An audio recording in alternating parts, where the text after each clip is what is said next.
कहानी शुरू होती है हस्तिनापुर के राजा शांतनु से।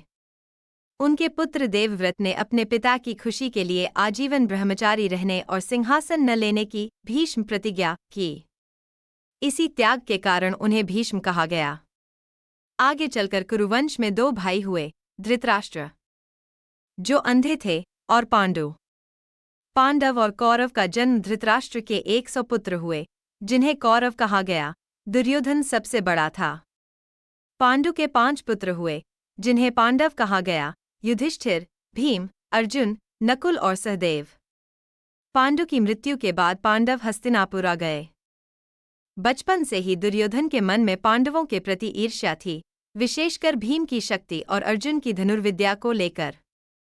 द्रोणाचार्य की शिक्षा और लाक्षागृह गुरु द्रोणाचार्य ने दोनों पक्षों को शिक्षा दी। जब पांडवों की लोकप्रियता बढ़ने लगी तो शकुनि, दुर्योधन के मामा, ने पांडवों को मारने के लिए लाक्षागृह, लाख का घर, बनवाया। पांडव अपनी माता कुंती के साथ वहां से जीवित बच निकले और कुछ समय अज्ञातवास में रहे। इसी दौरान अर्जुन ने द्रौपदी के स्वयंवर में मछली की आंख बेंधकर उससे विवाह किया। इंद्रप्रस्थ का निर्माण और द्यूत क्रीड़ा, जुआ, पांडवों के वापस लौटने पर उन्हें खांडवप्रस्थ का बंजर इलाका दिया गया, जिसे उन्होंने अपनी मेहनत से इंद्रप्रस्थ नामक भव्य नगरी में बदल दिया। इससे जलकर दुर्योधन ने उन्हें जुआ खेलने के लिए आमंत्रित किया। शकुनि के कपट से युधिष्ठिर अपना राजपाट, भाई और अंत में पत्नी द्रौपदी को हार गए।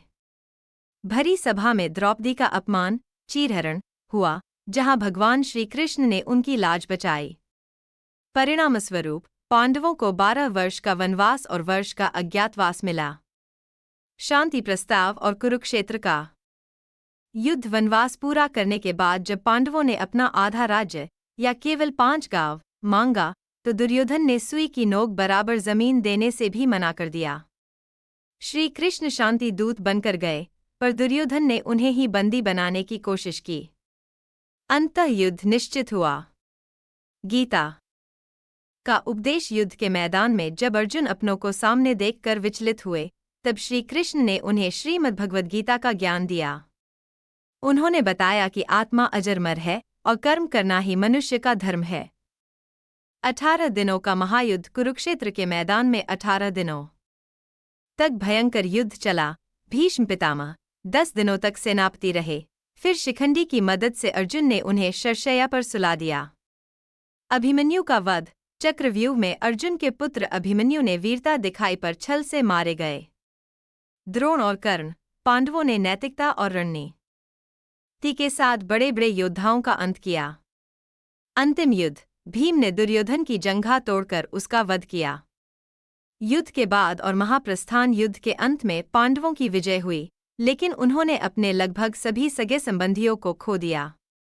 युधिष्ठिर राजा बने और कई वर्षों तक न्यायपूर्ण शासन किया। अंत में पांडव द्रौपदी के साथ स्वर्ग की यात्रा, हिमालय पर निकल गए। रास्ते में एक एक कर सभी गिरे, केवल युधिष्ठिर और एक कुत्ता जो धर्म का प्रतीक था, सदैव स्वर्ग पहुंच सके। सार। महाभारत सिखाता है कि जीत हमेशा धर्म, सत्य और न्याय की होती है, चाहे अधर्म कितना भी शक्तिशाली क्यों न हो। अगर आपको यह कहानी पसंद आई तो प्लीज़ लाइक, शेयर और सब्सक्राइब करें। थैंक